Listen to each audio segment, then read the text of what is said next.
ஒரு அரசாங்கத்தை நம்ம எப்படி பார்க்கணும் அப்படின்னா, ஒண்ணுமே நடக்காம எல்லாரும் பார்த்துட்டு இருக்க முடியாது. எந்த அரசாங்கமும் அப்படி ஒரு பூஜ்ஜிய கிரிமினல் ஆக்டிவிட்டிஸ் அப்படின்னு எந்த அரசாங்கமும் இருக்க முடியாது. அடிப்படையில் அந்த மாவட்ட ஆட்சியர் அந்த ஸ்டேட்மெண்ட்டை சொன்னார்ன்றதை விசாரணைக்கு உட்படுத்த எப்பவுமே ஒரு அதிகாரி தன்னுடைய கட்டுப்பாட்டுக்கு கீழே இருக்கும்போது மலைப்பலா தானே பதில் சொல்லுவாங்க. 50 உயிர்கள் பறி போயிருக்கு. முதலமைச்சரையும் நேரடியாக களத்துக்கு போய் பார்க்கல. முதலமைச்சர் சட்டமன்றம் நடக்குதுல்ல. கொரோனா காலத்தை கூட நாங்க நல்லா சமாளிச்சிட்டோம். ஆனா இந்த கள்ளச்சாராயத்திலிருந்து எங்களால மீள முடியல அப்படின்ற ஒரு மனக்குமுறல்களை அவங்க வெளிப்படுத்துறாங்க. இதுக்கு அரசாங்கம் என்ன பதில் சொல்ல போகுது? கொரோனாவில இருந்து மாண்புமிகு முதலமைச்சர் காப்பாத்தினார்ல. அன்னைக்கு தேவை இங்க 640 மெட்ரிக் டன். அதுல இருந்து காப்பாத்திட்டாரு. இதுல இருந்து ஏன் காப்பாத்தல? அதுதான் சொல்ற, காப்பாத்துவாரு. தூத்துக்குடியில 13 பேர் செத்தாங்க. எடப்பாடி அவர்கள் பதவி விலகணும் அப்படின்னு சொல்லிட்டு அந்த மரணம் வேறு, இந்த மரணம் வேறு. அந்த மரணத்திற்கு அரசாங்கம் பொறுப்பேற்க வேண்டும். ஒரு காவல்துறை சுட்டுக் கொள்ளுது. இது காவல்துறை அனுமதி இல்லாம நடக்கல. 35க்கும் மேற்பட்ட விதவைகளை திமுக அரசாங்கம் உருவாக்கி இருக்கு. இதுக்கு யார் பொறுப்பேற்கிறதுன்றத ஒரு கேள்வி எழுப்புறாங்க. அதுக்கு நீங்க எப்படி பதில் சொல்ல? அதுக்கு அந்த சாராயத்தை குடிச்சவன் தான் பொறுப்பேற்கணும். அதுக்கு யாரும் பொறுப்பேற்காதா? அது எப்படி பொறுப்பேற்க முடியும்? 2021 தேர்தல் அறிக்கையிலும் நீங்க படிப்படியா மதுவிலக்கை நாங்க அமல்படுத்துவோன்றத நீங்க சொல்லிருக்கீங்க. நம்ம தேர்தல் அறிக்கையில மதுவிலக்கு பத்தி பேசவே இல்லை. இல்ல பேசிருக்கீங்க நீங்க. இல்ல, அண்ணாமலை சொல்றதை பத்தி நான் கவலைப்படுறது இல்லை. ஏன்னா வேளாண்மை சட்டம் கொண்டு வந்தப்பவும் ஒரு ஃபுல் ஸ்டாப், ஒரு கமா அது கூட மாறாதுன்னாரு. இன்னைக்கு 3 சட்டமும் எங்க இருக்கு? அண்ணாமலையை நம்ம மதிக்கிற அளவுக்கு மோடி மதிக்க மாட்டார்.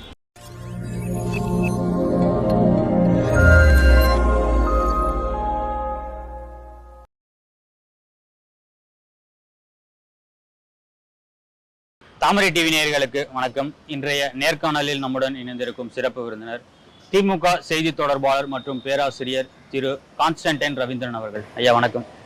திமுக ஆட்சிக்கு வந்ததுக்கு அப்புறம் 2வது முறையா விஷச்சாராய மரணம் நிகழ்ந்திருக்கு. 50க்கும் மேற்பட்ட நபர்கள் கள்ளக்குறிச்சி மாவட்டம் கருணாபுரத்துல இறந்திருக்காங்க. திமுக இந்த விஷச்சாராயம் ஒழிப்புல சமரசம் செஞ்சுட்டு தான் சொல்லிட்டு எதிர்கட்சிகள்லாம் குற்றச்சாட்டு வைக்கிறாங்க. என்னை பொறுத்த வரைக்கும் இது ஒரு கோர சம்பவம், மிகவும் வருந்தத்தக்கது. அந்த ஏழை அவர்கள் அந்த குடும்பங்களுக்கு நம்மளால் ஆழ்ந்த இரங்கல்கள். அது மட்டுமல்ல, அரசாங்கம் அவர்களுடைய வாழ்வாதாரத்திற்கு உதவிகள் செய்திருக்கிறது. இந்த நடவடிக்கையை பொறுத்தவரைக்கும், இதன் மீதான நடவடிக்கையை பொறுத்தவரைக்கும் மாண்புமிகு முதலமைச்சர் உடனடியாக அங்கே இருந்த மாவட்ட ஆட்சியர் அவரை டிரான்ஸ்ஃபர் பண்ணியிருக்காங்க. அங்கே இருந்த நம்ம எஸ்பி உட்பட அத்தனை காவல்துறை அதிகாரிகள் மீதும் சஸ்பென்ஷன் கொடுத்துருக்கோம். அதன் பிறகு அது மட்டுமல்லாது இந்த ப்ராகிபிஷன் டிபார்ட்மெண்ட்டினுடைய ஏடிஜிபியை உடனடியாக டிரான்ஸ்ஃபர் பண்ணியிருக்கோம். இது மட்டும் இல்லாமல் உடனடியாக அமைச்சர்கள் 3 பேர் அங்கே அனுப்பி அந்த மக்களை பார்த்து ஆறுதல் சொல்லி அவர்களுக்கு வேண்டியதை செய்ய சொல்லியிருக்கிறோம். இதோடு நீதியரசர் தலைமையில் ஒரு குழுவை போட்டு அங்கு என்ன நடந்திருக்கிறது, என்ன காரணம், யாராக இருந்தாலும் தயவுதாட்சணியம் இல்லாமல் இல்லை எனக்கு அறிக்கை கொடுங்கள் என்பதை மிக தெளிவாக மாண்புமிகு முதலமைச்சர் சொல்லியிருக்கிறார். இதை தாண்டி துறை வாரியாக துறை ரீதியான நடவடிக்கைகளுக்கும் பரிந்துரைக்கப்பட்டிருக்கிறது. மிக தெளிவான விளக்கங்கள் கொடுக்கப்பட்டிருக்கிறது. அது மட்டுமல்ல, அவர் பொறுப்பேற்றுக் கொண்டிருக்கிற காவல்துறை ரைட், பல முதலமைச்சர்களின் கீழ் இருக்கிற போது இது போன்ற நடவடிக்கைகள் வந்தால் அதை மழுப்புவார்கள் அல்லது காவல்துறையை காக்கும் விதமாக. ஆனால் சம்பவத்திலும் மழுப்பும் விதமா ஒரு சம்பவம் நடைபெற்றது. என்ன சொல்ல? சம்பவம் நடந்த உடனே மாவட்ட ஆட்சியர் இது விஷச்சாராய மரணம் அல்ல அப்படின்னு சொல்லிட்டு ஒரு விளக்கம் கொடுக்குறாங்க. பக்கத்திலே ரிஷிவந்தயம் எம்எல்ஏவும் உட்கார்ந்துட்டு இருக்காரு. அவருடைய நிர்பந்தத்தின் பேர் தான் மாவட்ட ஆட்சியர் அப்படிப்பட்ட ஸ்டேட்மெண்ட் கொடுத்ததா சொல்லிட்டு ஒரு தகவல். ஒருவேளை நீங்க சொல்றதே உண்மைன்னு வச்சுக்கோ, நீங்க சொல்ற விஷயமே உண்மைனே வச்சுப்போம். இவர் சொன்னதுனால கலெக்டர் சொல்ல முடியாது. ஏன்னா கலெக்டர் அதுக்கு அவர் தனிப்பட்ட முறையில அவரு பொறுப்பேற்று ஆகணும், ஆட்சியர். அதனால இவர் சொன்னாருங்கிறத நான் மறுக்கிறேன். ஒருவேளை நீங்கள் சொல்வதை போல சட்டமன்ற உறுப்பினர் பக்கத்துல உட்கார்ந்துட்டு சொல்றாருன்னா அந்த ஆட்சியர் மீது யார் நடவடிக்கை எடுத்திருக்கா? மாண்புமிகு முதலமைச்சர். சரிதானே? அப்ப இது நீங்க சொல்றது உண்மை என்று வந்தால் சட்டமன்ற உறுப்பினர் மீதும் நடவடிக்கை வரும். இல்ல, எதன் அடிப்படையில் அந்த மாவட்ட ஆட்சியர் அந்த ஸ்டேட்மெண்ட்டை சொன்னாருன்றதை விசாரணைக்கு உட்படுத்த. எப்பவுமே ஒரு அதிகாரி தன்னுடைய கட்டுப்பாட்டுக்கு கீழே இருக்கும்போது மலைப்பலா தானே பதில் சொல்லுவாங்க இல்லையா? ஒருவேளை எங்க அதிகாரத்துல நீங்க சொல்றபடி திமுக காரங்களுக்கு அதுல உடன்பாடு இருக்கு, இல்ல திமுக காரங்களுக்கு அதுல நெக்ஸஸ் இருக்கு அப்படின்னா மாண்புமிகு முதலமைச்சர் அதெல்லாம் வழிமொழியை சொல்லியிருப்பாரு. எப்படி நடவடிக்கை எடுக்கிறாரு? அப்போ நீங்க சொல்ற மாதிரி அதை சொன்னதை நாங்க வழிமொழிஞ்சிருந்தா ரைட்டு, நீங்க கேட்கலாம், மக்கள் விமர்சனம் வைக்கலாம், கட்சி தலைவர்கள் விமர்சனம் வைக்கலாம். மாண்புமிகு முதலமைச்சர் அதை ஏற்றுக்கொள்ளவில்லை. தனக்கு வந்த தகவலின் அடிப்படையில் உடனடியாக ஆட்சியர் அங்கிருந்து தூக்கியிருக்காரு. எஸ்பி வரைக்கும் வந்து எஸ்பியில இருந்து அதிகாரிகள் வரைக்கும் நடவடிக்கை எடுத்திருக்கிறார். எந்த இடத்துல அவர் காம்ப்ரமைஸ் ஆகல. இது மட்டுமல்ல, இனிமேல் தமிழ்நாட்டில் மெத்தனால் விற்பதற்கான கட்டுப்பாடு சட்டங்கள் கொண்டு வந்து மெத்தனால் சாமானியமாக யாருக்கும் கிடைக்காத வகையில் ஏற்பாடு செய்யப்படும். இது போன்ற கள்ளச்சாவுகளோ, அதாவது கள்ள சாராயத்தினால் ஏற்படக்கூடிய அல்லது விஷ சாராயத்தினால் ஏற்படக்கூடிய மரணங்கள் நிகழாத வண்ணம் நீதியரசர்கள் எங்களுக்கு ஆலோசனை, நீதியரசர் மட்டும் இல்ல, நீங்க கூட உங்களுக்கும் அதுல வந்து ஒரு உந்துதல் இருக்குமே, ஆனால் முதலமைச்சரையோ அந்த கமிட்டியை பார்த்தோ கணத்துல சம்பவம் நடக்கும் போது நம்ம இதே போலதான் வந்து விசாரணை குழு அமைச்சோம். ஆமா, இன்னும் நடவடிக்கை எடுக்கப்பட்டதுன்றத ஒரு கேள்வி எழுப்புறாங்க.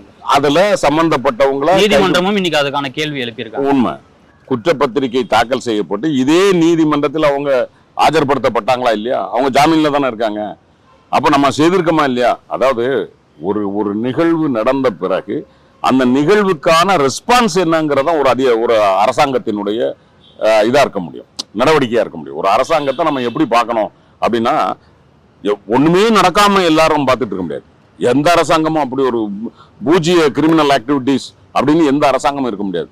இத்தனை மக்கள் இருக்கிற இடத்துல சில தவறு, ஆனால் அந்த நிகழ்வு நடந்தவுடன் அந்த அரசாங்கம் என்ன ரெஸ்பாண்ட் பண்ணும், அதுதான் முக்கியம். அதை மாண்புமிகு முதலமைச்சர் மிக தெளிவாக செய்திருக்கிறார். இதுவரைக்கும் இந்திய துணைக்கண்டத்தில் இல்லாத அளவிற்கான வேலைகளை மாண்புமிகு முதலமைச்சர் செய்திருக்கார். வேற என்ன வேணும்? மாண்புமிகு முதலமைச்சர் எந்த இடத்திலும் குற்றச் செயல்கள் செய்கிறவர்கள் யாராக இருந்தாலும், கட்சிக்காரர்களாகவே இருந்தாலும் அவர் நடவடிக்கை எடுக்க தயங்குவதில்லை. அவரை பொறுத்த வரைக்கும் மக்கள் அவரை நம்பி வாக்களித்திருக்கிறார்கள்.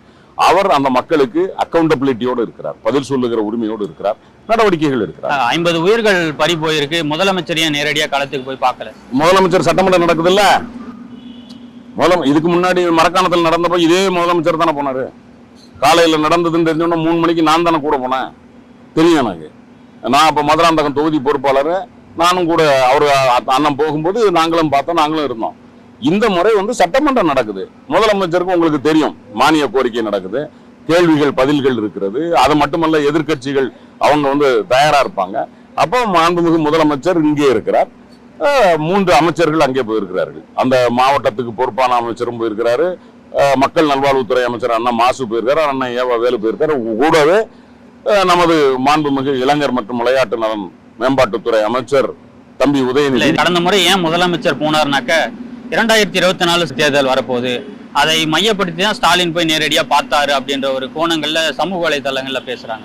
அப்படி பேசினா அடுத்தால வர இருக்குது என்னது? 26 சட்டமன்ற தேர்தல் இருக்குல்ல. அப்ப எப்படி பாராளுமன்றம் முக்கியமா சட்டமன்றம் முக்கியமா? எங்களுக்கு ஒரு மாநில கட்சியா எங்களுக்கு எது முக்கியம்? சட்டமன்றம். அப்ப ஓடில போயிருக்கணும். நீங்க சொல்றபடி இவங்க சொல்றபடி அரசியல் லாபம் கருதி மாண்புமிகு முதலமைச்சர் நடந்திருந்தால் அப்படில போயிருக்கணும். அப்படி இல்ல, தான் போக முடியல. அதனால தன்னுடைய பிரதிநிதியா ஏற்கனவே 2 அமைச்சர்களோடு ஒரு அமைச்சர் அனுப்பி வைத்திருக்கிறார். அந்த மாதிரி மாண்புமிகு முதலமைச்சர் ஓட்டுக்காகவோ வாக்குக்காகவோ போய் பார்க்கிறதோ நிக்கிறதோ இல்லை. இப்ப நான் ஒண்ணு கேட்கிறேன், இப்ப தலைவர் போய் பார்த்தார் அப்படிங்கிறதுனாலயோ இல்ல பார்க்கலங்கிறதுனாலயோ மக்கள் அவங்களுக்கு வேண்டியது அதுல இருந்து ஒரு மாற்றம், அவங்களுக்கு தேவையான ஒரு மீள் முயற்சி அதை செஞ்சிருக்கிறார். நாங்க கொரோனா காலத்தை கூட நாங்க நல்லா சமாளிச்சிட்டோம், ஆனா இந்த கள்ளச்சாராயத்திலிருந்து எங்களால மீள முடியல அப்படின்ற ஒரு மனக்குமுறல்களை அவங்க வந்து வெளிப்படுத்துறாங்க. இதுக்கு அரசாங்கம் என்ன பதில் சொல்ல போகுது? கொரோனாவில இருந்து மாண்புமிகு முதலமைச்சர் காப்பாத்தினார்ல, அன்னைக்கு தேவை இங்க வந்து 640 மெட்ரிக் டன். அதுல இருந்து காப்பாத்திட்டாரு, இதுல இருந்து ஏன் காப்பாத்தல? அதுதான் சொல்றேன், காப்பாத்துவாரு, கவலைப்படவே வேண்டாம், கண்டிப்பா காப்பாத்துவாரு. அதுல இருந்தே காப்பாத்திட்டாரு. உலகம் முழுக்க, ஏன் இந்தியாவிலே மற்ற மாநிலங்களில் ஆக்சிஜன் இல்லாம அவன் ஆத்துல மறந்தானே, ஆனா ஒருத்தம் கூட சாகாம காப்பாத்துவேன்னு சொன்னாரு, செஞ்சார்ல, செய்வாரு. நடந்த நிகழ்வை நாங்கள் நியாயப்படுத்தல, இல்ல அதை மறுப்பல, இல்ல மிக தெளிவாக அதே கள்ளக்குறிச்சியில வச்சு அண்ணன் ஏவா வேலு பேட்டி பண்ணும்போது காவல்துறையின் மெத்தன போக்கு கண்டிக்கத்தக்கது சொல்லியிருக்காருல்ல. ஸ்டாலின் அவர்கள் பதவி விலகணும் அப்படின்னு சொல்றாங்க. குறிப்பிட்ட அந்த துறை சார்ந்த அமைச்சரை வந்து பதவி நீக்கணும் யார் சொல்றா? எடப்பாடி பழனிசாமி அவர்களும் வலியுறுத்தி இருக்காரு, அண்ணாமலை அவர்களும் வலியுறுத்தி இருக்காரு, அமைச்சரை பதவி நீக்கணும் சொல்லி. எத்தனை அமைச்சர்கள் இதுக்கு மேல பதவி நீக்கம் பண்ணீங்க? நேத்து முந்தா நாள் வந்து ரயில்வே செத்தாங்கல்ல 70 பேரு, இப்ப 100க்கு மேல போயிருக்குங்கிறாங்க. யாரு ஏதாவது அமைச்சர் பதவி வழங்கினாங்களா? குஜராத்ல 46,000 கிலோ குஜராத்ல வந்து இது பிடிக்கிறாங்க கஞ்சா. உலக அளவுல அது கின்னஸ் ரெக்கார்டு. பதவி வழங்கிட்டாங்களா? மத்திய கப்பல் போக்குவரத்து துறை அமைச்சர் பதவி விலகிடுவாரா? இல்ல இவ்வளவு நடக்குது. நம்ம அரசியல் பேசாதீங்கிற நான். இந்த பதவி விலகிறதுனால என்ன, நிர்வாகத்தை சரி பண்ணணும், அதுதான் அழகு. நான் சொல்றது என்னன்னா, இந்த மக்கள் நடந்தாங்க உடனே நம்ம அதை செஞ்சிடறோம். சரி, பதவி விலகுனா நீங்க யாரும் அமைச்சரா போறீங்களா? திமுக காரன் தான் அமைச்சரா போறான். நம்மள எதிர்கட்சிகளா இருக்கும்போது இதே கோரிக்கை தான் நம்ம வச்சோம். தூத்துக்குடியில 17 பேர் செத்தாங்க, எடப்பாடி அவர்கள் பதவி விலகணும் அப்படின்னு சொல்லிட்டு அந்த மரணம் வேறு, இந்த மரணம் வேறு. அந்த மரணத்திற்கு அரசாங்கம் பொறுப்பேற்க வேண்டும். ஒரு காவல்துறை சுட்டுக் கொள்ளுது. இது காவல்துறை அனுமதி இல்லாம நடக்கல. நான் சொல்றது என்னன்னா தம்பி, இந்த நிகழ்வுக்கும் அந்த நிகழ்வுக்கும் சம்பந்தம் கிடையாது. அங்க காவல்துறை சுட்டுக் கொள்ளுது நம்ம மக்களை. அப்ப அதுக்கு பொறுப்பேற்க வேண்டியது முதலமைச்சர் ராஜினாமா பண்ணணும். எடப்பாடி உத்தரவின் பேர்ல தான் அது சுட்டுக் கொல்லப்பட்டாங்கன்றது நம்ம அன்னைக்கு பரபரப்பா பேசணும் இல்ல. நம்ம அவர் எனக்கே தெரியாதுனார, நான் உங்களை மாதிரி டிவியை பார்த்து நீங்க எல்லாம் போனீங்கல்ல, பத்திரிகையாளர்கள் நீங்க இருந்தீங்களா இல்லையான்னு தெரியல தம்பி. நான் சொல்றேன், பத்திரிகையாளர்ங்கிற முறையில உங்களை சொல்றேன். ஊடகவியலாளர்கள் போய் கேள்வி கேட்டீங்கல்ல, அப்ப அவர் சொன்னார்ல, என்ன சொன்னாரு, உங்களை மாதிரி தான் நானும் டிவியை பார்த்து தெரிஞ்சுனேன், இவர் முதலமைச்சரான்னு கேட்கறான். நான் அதுக்காக இப்ப நான் இதை பேசுறதுனால நான் வந்து இதை மென்மைப்படுத்துறேன்னு தயவு செய்து நினைக்க வேண்டாம். கேட்ட கேள்விக்கு பதில் சொல்றேன். ஆனால் இன்னும் துரிதமாக இந்த அரசாங்கம் வேகமாக செயல்படும். உறுதியாக சொல்லுகிறேன், இனிமேல் இது போன்றது நடக்காமல் மாண்புமிகு முதலமைச்சர் உரிய நடவடிக்கைகள் மிக விரைவில் எடுப்பார். நம்ம இதே போல ஒவ்வொரு சம்பவத்துக்கும் குழு அமைக்கிறோம். என்ன அதன் பேர்ல நடவடிக்கை எடுக்கப்பட்டது? அதன் பேர்ல எந்த ஒரு வெளிப்படைத்தன்மையும் நாங்க குழு அமைச்சது தம்பி. நீட்டு தேர்வுக்கு நாம ரத்துக்கு உரிய எடுத்து அனுப்பி விட்டோம். அதே மாதிரி பிள்ளைகள் 15% இடஒதுக்கீடு, அதையும் நம்ம வந்து இங்க செஞ்சிருக்கோம். நாங்க அமைச்ச குழு வந்து சமூக நீதி குழு 69% இடஒதுக்கீட்டுல என்னங்கிறதையும் அருந்ததியருக்கும் இஸ்லாமியர்களுக்கு கொடுத்ததையும் சரி பண்ணியிருக்கோம். அது மட்டும் இல்ல, இந்திய அளவில், அகில இந்திய அளவில் வந்து நீ இந்த மெடிக்கல் இதுல வந்து அந்த சென்ட்ரல் கவர்மெண்ட் கோட்டா இருக்குல்ல, அதுல 27% கிடையாது, வாங்கியிருக்கோம். ஒவ்வொன்றிலையும் நம்ம குழு அமைச்சு அடுத்த நடவடிக்கைகள் எடுத்திருக்கோம். இப்ப பொருளாதாரத்துக்கு குழு அமைச்சோம். இன்னைக்கு இந்தியாவினுடைய எத்தனாவது பொருளாதாரம்? 2வது மிகப்பெரிய பொருளாதாரம் வந்திருக்கோம்ல. நாங்க பொறுப்பேற்கும் போது 14வது பொருளாதாரம். சரி, ஒவ்வொரு குழு அமைத்த போதும் அதனுடைய நடவடிக்கைகள் அடுத்தடுத்து இருந்திருக்கா இல்லையா, அதுதான் நம்ம பார்க்க முடியும். அப்படி பார்க்கும்போது சில கிரிமினல் ஆக்டிவிட்டிஸ் தம்பி, யார் அரசாண்டாலும் சில நிகழ்வுகளை, இந்த கிரிமினல் ஆக்டிவிட்டிஸ்ல இந்த மாவட்டத்தை கவனிச்சு இதெல்லாம் ஒரு மாதிரி எல்லாம் பண்ணிட்டு வரோம், எங்கேயோ ஒண்ணு நடந்துரும். இது மக்களுக்கும் தெரியும். ஆனால் இந்த அரசாங்கம் ஹைலி வெரி குயிக்லி ரெஸ்பான்சிவ், அதான் முக்கியம். 35க்கும் மேற்பட்ட விதவைகளை வந்து திமுக அரசாங்கம் உருவாக்கி இருக்கு. இதுக்கு யார் பொறுப்பேற்கிறதுன்றத ஒரு கேள்வி எழுப்புறாங்க. அதுக்கு நீங்க எப்படி பதில் சொல்ல? அதுக்கு அந்த சாராயத்தை குடிச்சவன் தான் பொறுப்பேற்கணும். அதுக்கு யார் பொறுப்பேற்காதா? அது எப்படி பொறுப்பேற்க முடியும்? அவன் போய் குடிச்சிட்டு அவன் போய் சாவறான். எதுக்கு நம்ம 10 லட்சம் நிவாரண தொகையெல்லாம் நம்ம?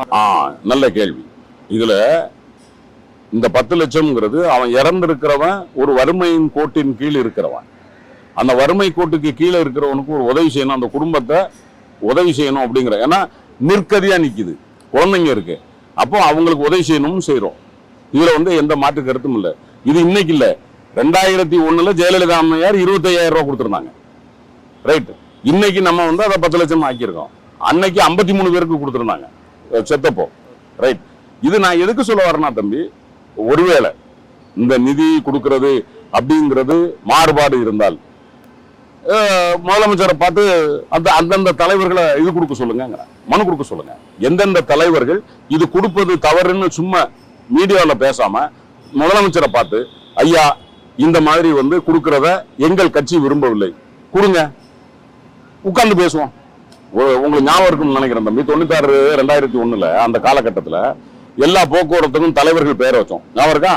மாவட்டங்களுக்கு தலைவர்கள் பேரை வச்சோம். அதுல பிரச்சனை வந்துச்சு. என்ன பண்ணோம்? ஐயா மூப்பனார் எதிர்கட்சி தலைவர் வைப்போம். வந்து அவரு வந்து தலைவரை பார்த்தாரு, சிஎம் பார்த்தாரு, பார்த்துட்டு இதை நிறுத்தணும்னாரு. அனைத்து கட்சி கூட்டத்தை போட்டோம், முடிவெடுத்தோம்ல.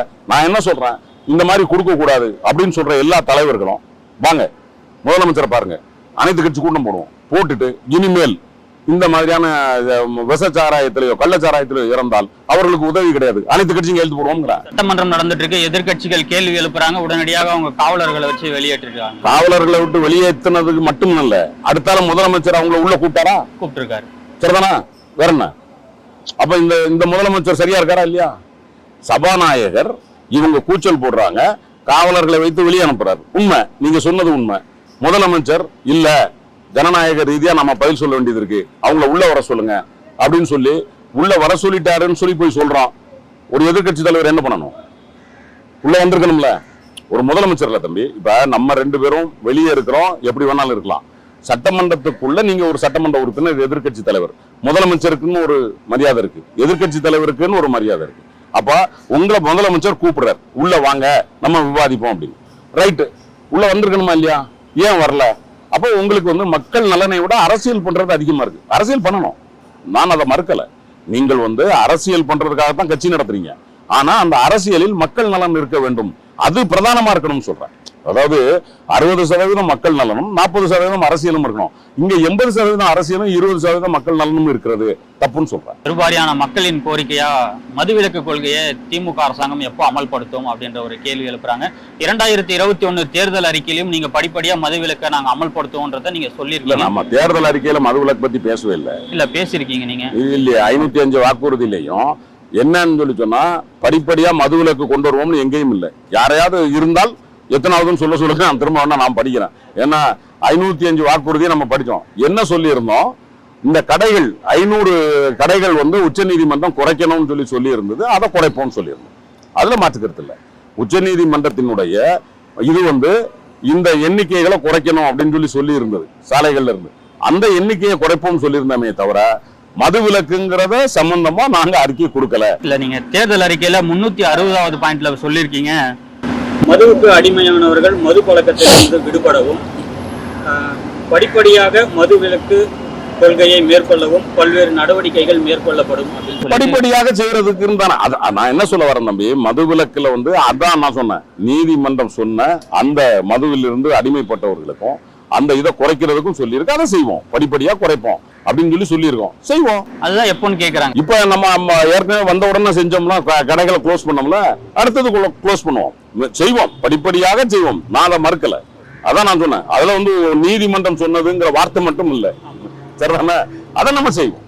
மரக்காணம் தொகுதியில பல பள்ளி மாணவர்கள் வந்து அவங்க தாய் தந்தை 2 பேருமே வந்து இடத்திற்காக அரசாங்கம் அவர்களுக்கான கல்வி இதை வந்து பூர்த்தி செய்யணும் அப்படின்ற ஒரு கோரிக்கைகள் எழுந்திருக்கு. உறுதியாக அந்த அரசாங்கம் ஏற்று நடத்தும், அதுல மாற்றுக்கிறது கிடையாது. மாண்புமிகு முதலமைச்சர் உறுதியாக அந்த குழந்தைகளுடைய படிப்பிற்கு, அவர்களுடைய எதிர்காலத்திற்கு இந்த அரசாங்கம், தலைவர் தளபதி மு.க. ஸ்டாலின் தலைமையிலான அரசு உரிய நடவடிக்கை எடுக்கும். இன்னைக்கு எனக்கு தெரிஞ்சு சட்டமன்றத்தில் அறிவிச்சாலும் அறிவிச்சிருப்பாரு. நம்ம இப்ப பேசிட்டு இருக்கிற நேரம் சட்டமன்றம் நடந்துட்டு இருக்கு, பெரும்பாலும் இருக்கும் அது சம்பந்தமான அறிவு. நாடு முழுவதும் இன்னைக்கு நீட் தேர்வுக்கு எதிராக காங்கிரஸ் வந்து போராட்டம் பண்ணிட்டு இருக்காங்க. நீங்க எப்படி பாக்குறீங்க? நீட் தேர்வு தமிழகத்துல ரத்து செய்வதற்கான சாத்தியமே இல்லை அப்படின்னு சொல்லிட்டு அண்ணாமலை அவர்களும் உறுதியா சொல்லியிருக்காரு. இல்ல, அண்ணாமலை சொல்றதை பத்தி நான் கவலைப்படுறது இல்லை. ஏன்னா வேளாண்மை சட்டம் கொண்டு வந்தப்பவும் ஒரு ஃபுல் ஸ்டாப், ஒரு கமா அது கூட மாறாதுன்னாரு. இன்னைக்கு 3 சட்டமும் எங்க இருக்கு? அண்ணாமலையை நம்ம மதிக்கிற அளவுக்கு மோடி மதிக்க மாட்டார். ரைட், தூக்கி போட்டு போயிட்டே இருப்பாரு. நான் சொல்றதை கேட்கணுங்க தம்பி, அண்ணாமலையை நம்ம ஆளு என்ன இருந்தாலும் தமிழன்னு நம்ம மதிக்கிறோமே, இந்த அளவுக்கு கூட வட இந்தியக்காரங்க மதிக்க மாட்டாங்க, மோடி எல்லாம் மதிக்க மாட்டாங்க. தேர்தல் முடிஞ்சாச்சு, இந்தியக்காரர்கள் மதிச்சனால்தான் அவர் 2024 நாடாளுமன்ற தேர்தலில் நாடு முழுக்கும் அவர் பிரச்சாரம் மேற்கொண்டார். எந்த நாடு முழுக்க? எங்க போனாரு? 3 மாநிலத்துக்கு போனாரு. ஒண்ணு கேரளா போனாரு, அடுத்த நாள் கர்நாடகா போனாரு, அவ்வளவுதானே. ஆந்திராவிலேயே இங்க வந்துட்டாரு, டெல்லி எல்லாம் போய் அவர் பிரச்சாரம் மேற்கொண்டார். நான் என்ன சொல்ல வர, இருக்காங்க தம்பி, தமிழர்கள் இருக்கிற இடத்துக்கு இவர் போனா ஓட்டு வரும். தமிழ்நாட்டில இருந்து போறாரு பிஜேபி, இவர் மட்டுமா போயிருக்காரு? இதுக்கு முன்னாடி இருந்த தமிழிசை அக்கா போயிருக்கா, வானதி அக்கா, தமிழர்கள் இருந்த இடத்துக்கு ஸ்டாலின் அவர்கள் பிரச்சாரம் மேற்கொண்டார், வானதி அக்கா இருந்தாங்க. நாங்க தான் எங்க ஆளுக்கு அங்க இருக்காங்கல்ல, உங்களுக்கு முகத்தை காட்டினா தானே தெரியும். ஸ்டாலின் போறது வேறு, மற்ற கட்சி தலைவர்கள் போறது. மகாராஷ்டிராவில் என் கட்சிக்காரன் இருக்கிறான்ல, அவன் அங்க ஒரு தலைவர் இல்ல, மாநில தலைவர் இல்ல, அவங்களுக்கு இருக்குல்ல அங்க மரியாதை. மற்ற கட்சிக்காரங்கள மாதிரி இது வந்து அதிகார குவியல் கிடையாது இந்த கட்சி. இது ஒரு ஜனநாயக கட்சி. அந்தந்த மாநிலத்தில் அந்தந்த தலைவர்கள் பார்த்துப்பாங்க. நான் எதுக்கு சொல்ல வரேன்னா, அண்ணாமலை சொல்லுவது அதை வந்து நம்ம பெரிய விஷயமா எடுத்துக்க வேண்டாம். இந்த அரசாங்கம், மோடி அவர்கள் தலைமையிலான அரசாங்கம் எப்படி விவசாயிகள் போராட்டத்தில் நியாயத்தை உணர்ந்து கொண்டதோ, அதை போல நீட் தேர்வு வேண்டாம் என்பதனுடைய நியாயத்தை உணர்ந்து கொண்டால் நீட் தேர்வு காலியாகும். தமிழகத்துல இந்த வருஷம் கிட்டத்தட்ட 1.5 லட்சம் மாணவர்கள் வந்து நீட் தேர்வு எழுதியிருந்தாங்க. 80,000 மாணவர்கள் கிட்ட பாஸ் பண்ணிருக்காங்க. இது ஒரு நம்ம வரவேற்கத்தக்க விஷயம் தானே. நான் தான் சொல்றேனே, நீங்க இந்த தேர்வு இந்த முறை அப்படின்னு தெரிஞ்சா நம்ம பிள்ளைங்க படிப்பாங்க. நம்ம தமிழக அரசாங்கம் மாணவர்களை தயார்படுத்தணுமே தவிர ஒரு சிஸ்டத்தை நம்ம எதிர்க்கிறது எந்த. நாங்க வேண்டாம் சொல்றது எங்க பிள்ளைகளுக்கு திறமை இல்லை என்பதால் அல்ல. நான் இப்பொழுதும் சொல்லுவேன், எல்லா மாநிலத்தை விட எங்க பிள்ளைங்க அறிவாளிங்க, நிரூபிச்சிருக்கோம். அதான் சொல்றேன், எங்க பிள்ளைங்க அந்த சூட்சுமத்தை பிடிக்கிற வரைக்கும் தான். பிடிச்சிட்டாங்கன்னு வச்சுக்கோங்க, நீங்க பக்கத்துல நிக்க முடியாது. புடிச்சிட்டாங்கல்ல, நம்ம அதுல ஆதரிக்கலாம்ல. நான் அதான் சொன்னேன், அவன் திறமைக்காக நாங்கள் அதை மறுக்கல. அது சமூக அநீதி, அதனால் மறுக்கிறோம். ரைட், நாங்க மறுக்கிறது எதுக்காகவோ அது எங்க பிள்ளைங்க படிக்க முடியாது. என்ன சார் சமூக நீதி இருக்க போது? இன்னைக்கு டீ கடைக்கார பையன் நீட் தேர்வு எழுதி பாஸ் பண்ணி எத்தனை பேரு எனக்கு அதை சொல்லுங்க. நீங்க உங்க டேட்டாவில் எடுத்து பாத்தீங்கன்னா, நான் ஒண்ணு சொல்லிட்டேன், இந்த நீட் தேர்வு எது கொண்டு வந்தீங்க? 720 மார்க்ல 104 மார்க் எடுத்தோம் உள்ள இருக்கான், தெரியுமா உங்களுக்கு? பயாலஜில எத்தனை மார்க் உங்களுக்கு தெரியும்? ரைட், மொத்த கொஸ்டின் எத்தனை? அப்ப இப்ப 720 நீங்க 4ஆல வகுத்தீங்கன்னா எத்தனை கொஸ்டின் பாருங்க. அதுல பிசிக்ஸ்ல 0, கெமிஸ்ட்ரியில 0, பயாலஜி மட்டும் படிச்சு ஒருத்தன் டாக்டர் ஆகுறாங்க, தெரியுமா உங்களுக்கு? டாக்டர் படிச்சுட்டு இருக்கான், டைம்ஸ் ஆஃப் இந்தியா எடுத்து எழுதுறான், எத்தனை பேர் பிசிக்ஸ்ல 0, எத்தனை பேர் கெமிஸ்ட்ரியில 0 அப்படின்னு. அப்ப ஒரு சப்ஜெக்ட மட்டும் படிச்சுட்டு ஒரு பையன் உள்ள போனான் அப்படின்னா அவன் எப்படி நல்ல டாக்டரா வருவான்? 720க்கு 120 மார்க் இருக்கிற பையன் ஒருத்தன் உள்ள டாக்டர் ஆக முடியும்னா எத்தனை பெர்சன்டேஜ்? 15%. நம்ம 200க்கு 199 மார்க் எடுத்தவன் ஒழுங்கா வரமாட்டான்னு சொல்றோம். எத்தனை பெர்சன்டேஜ் அது? 99.9%.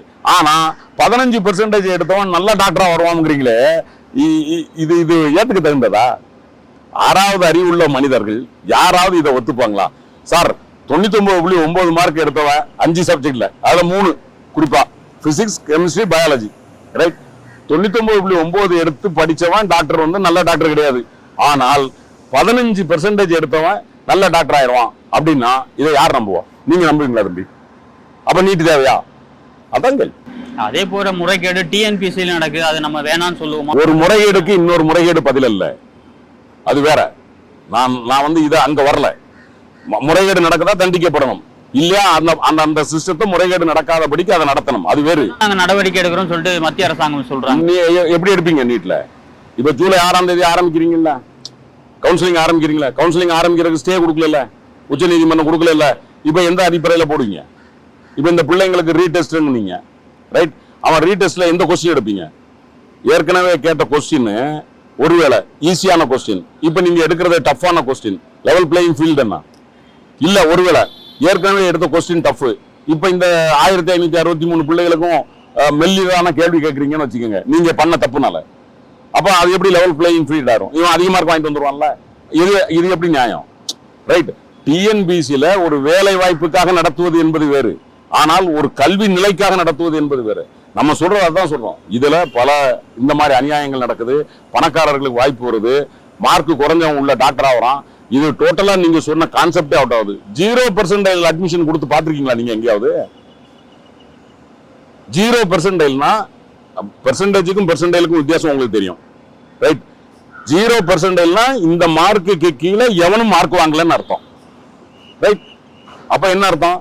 நீ அப்பியர் ஆயிருந்தா நீ அட்மிஷன், இதுக்கு ஒரு தேர்வான்னு கேட்கறேன். அதனாலதான் சொல்றேன் தம்பி, இது வேண்டாம்.